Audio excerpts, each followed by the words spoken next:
Tonight from Ohio, Hillary Clinton leads Barack Obama in this must-win state for her, but it's very early in the count. Obama leads Clinton in Texas, but again, the night is young. CBS News projects Obama the winner in Vermont. That's 12 wins in a row, but Clinton stops his winning streak by taking Rhode Island. John McCain is the Republican winner in Ohio, Texas, Vermont, and Rhode Island. A clean sweep which forces Mike Huckabee to drop out.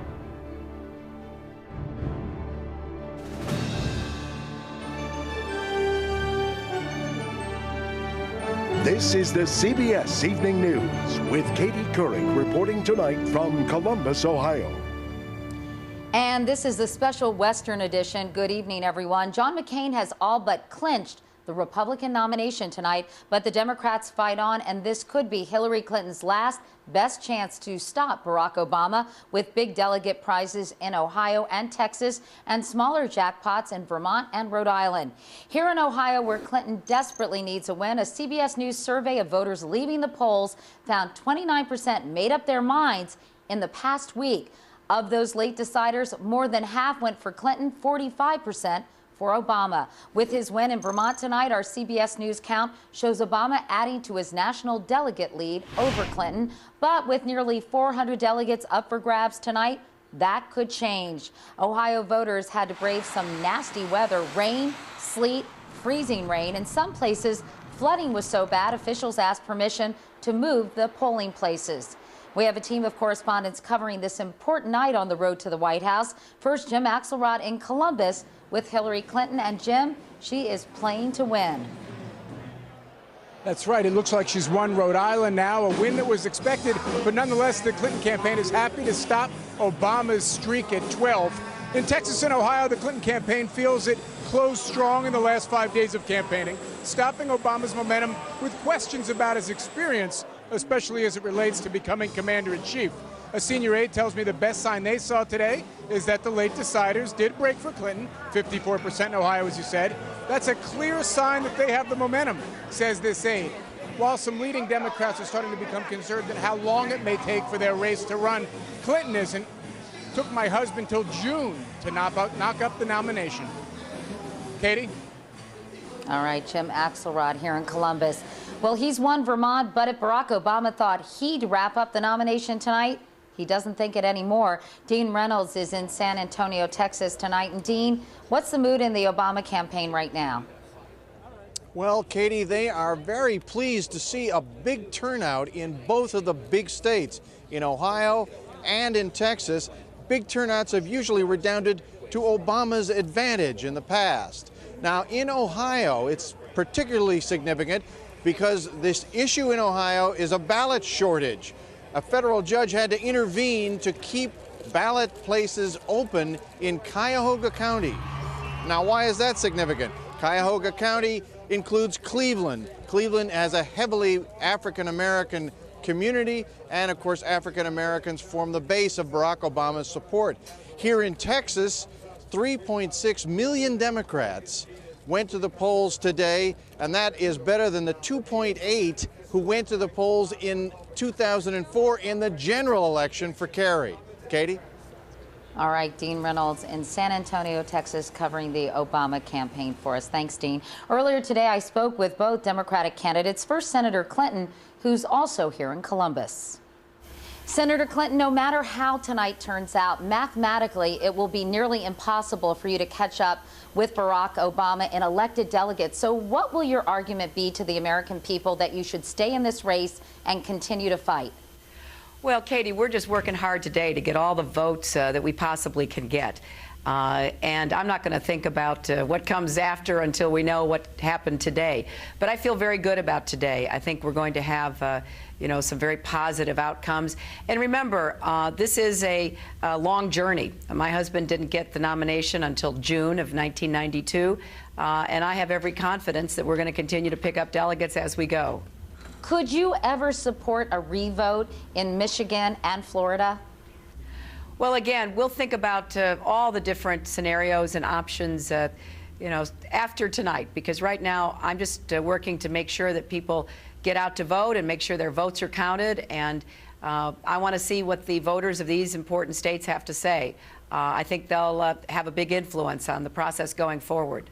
I hate to belabor this, but Senator Clinton, you know I'm a persistent interviewer, and that is, if you are mathematically behind Senator Obama, even after Texas and Ohio, surely your campaign has been contemplating what strategy you'll pursue in the coming days and weeks.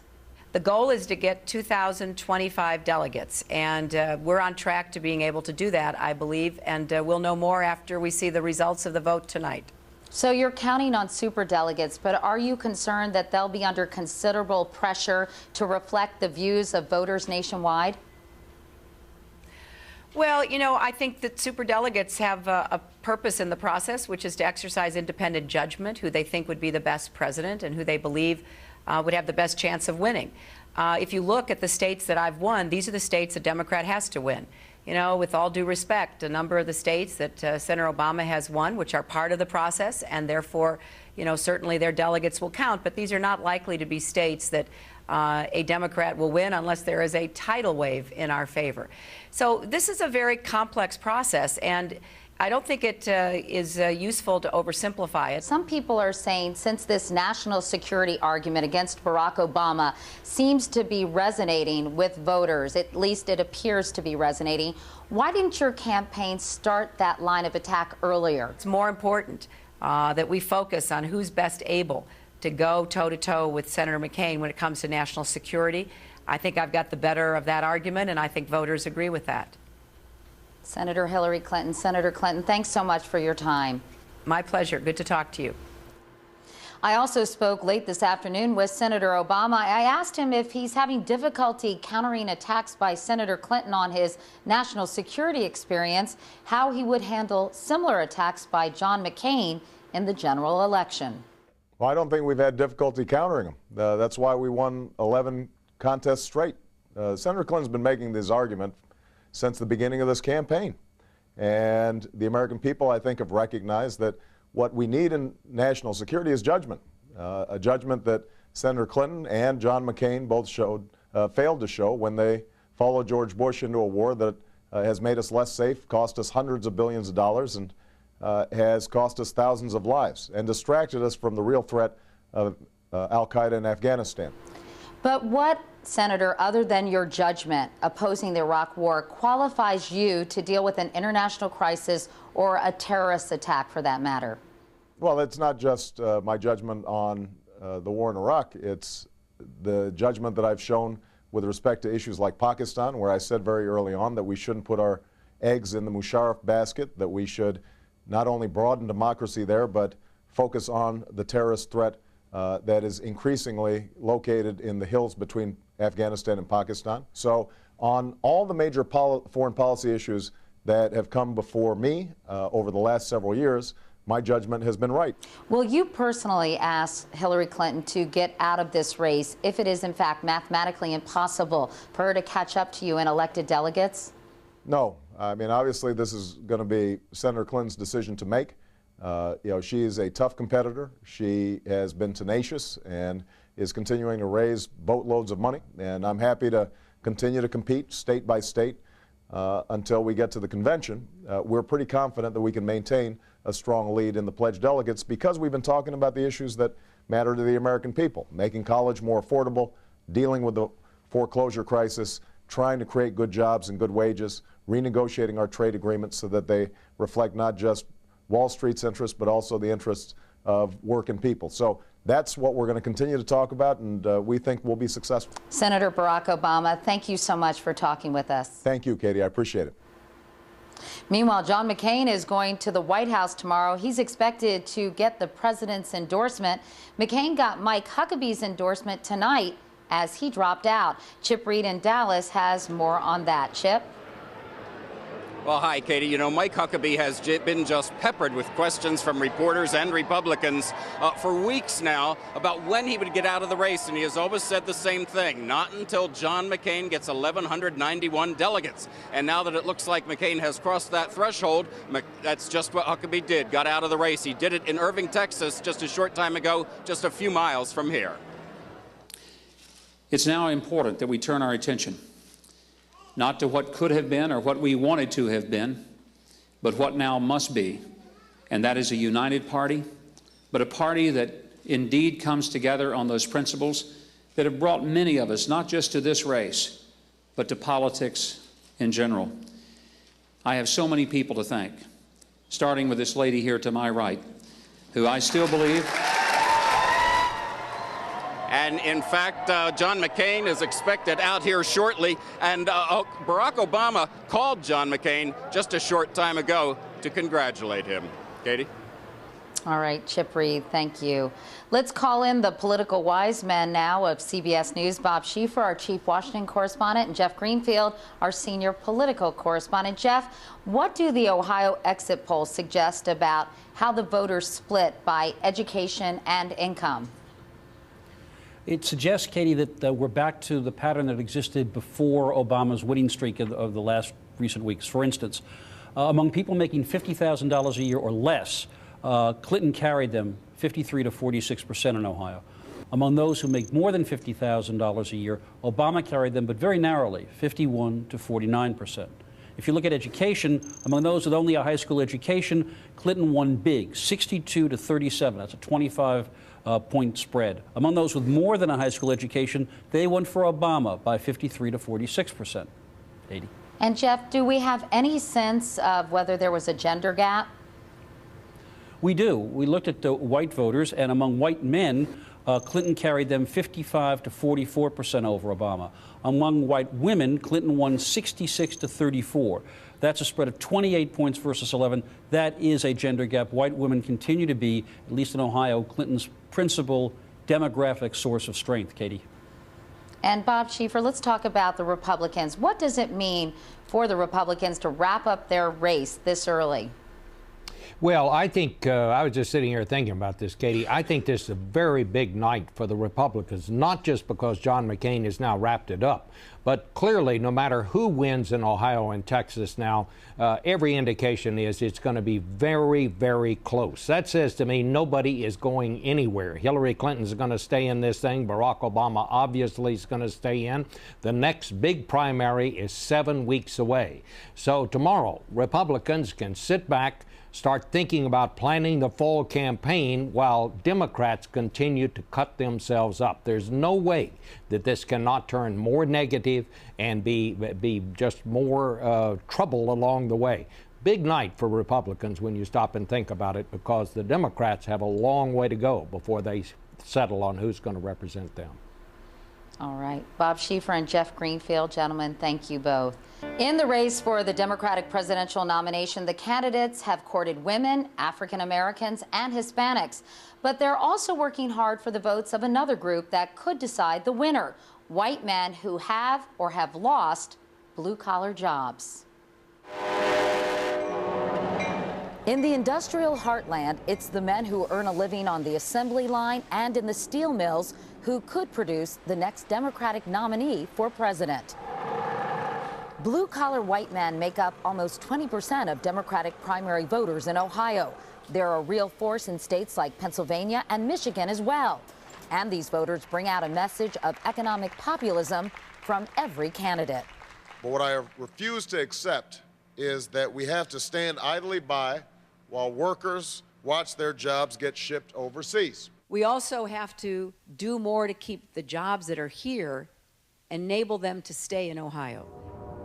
Since 2001, 200,000 manufacturing jobs have been lost in this state. Tough talk on trade is getting all the attention, but economists say a variety of factors has led to an industrial decline, including a shift from manufacturing to technology and increased automation that's replaced human labor. The heartland is struggling and looking for answers, but for all their efforts, some voters still can't relate to Clinton or Obama. Neither one of them talking specifics. They're so general and you can't get a good feel for what they really would be able to do. So far, the loyalty of working class white men has been divided. Clinton had the edge over Obama in Missouri and South Carolina, but Obama won them over in Iowa, California, and Wisconsin. The biggest test is Ohio, and discomfort with the notion of a female candidate is palpable among many blue-collar voters. She is the first serious woman candidate for president And a lot of white males in this state look at her as a poster child for everything they can't stand about the women's movement. A point taken by John Myers in Cleveland. I'm not ready to back a lady president. I just can't go there. 10 miles away on their lunch break at Slyman's Deli, these guys have a different view. Right now, I think Hillary's got the best chance. Believe it or not, I'm leaning towards Hillary. That's just me. But outside Columbus, the owners of a popular lunch spot seem to reflect the views of many blue-collar voters we talked to. An African-American candidate may be more acceptable than a woman. And some people have made some comments about, you know, it's like their mom's yelling at them, or, you know, and I don't think that the country would be ready for that. I think she might get torn down. What about an African-American candidate? Do you think the country's ready for that? I think so. I mean, he's a very intelligent man. Hillary's made some kind of emotional outbursts, and I feel like if she's put into a tragic situation where, you know, God forbid we have another terrorist attack or something like that, is it going to be an emotional outburst, or, you know, how do you handle that situation? But some of the male candidates, like Mitt Romney, have gotten misty-eyed as well. It's just harder for you to take coming from a female candidate? I don't know. I think the nation's more ready for a black male candidate than it is for a female candidate at this point. They may not be the trendiest, but working-class white male voters like these guys working at the Honda plant outside Columbus, Ohio, may be the most coveted voting bloc right now. They are the ultimate swing voters. They supported Ronald Reagan in 1980, Bill Clinton in 1992, and in 2004, George W. Bush. While many of these voters care about jobs, they're often culturally conservative, against abortion rights, gun control, and hawkish on defense. A formula that could bode well for all but certain Republican nominee John McCain. Gun laws, I love to hunt and fish, and I'm strictly for the guns. For almost 50 years, he who won Ohio won the presidency. And these working class voters, many of whom have seen their livelihoods crumble, may turn out to be the most powerful political force in the country. And how they flex their muscle at the voting booth could determine the next president of the United States. That is the CBS Evening News. I'm Katie Couric. Thanks for watching. I'll see you later.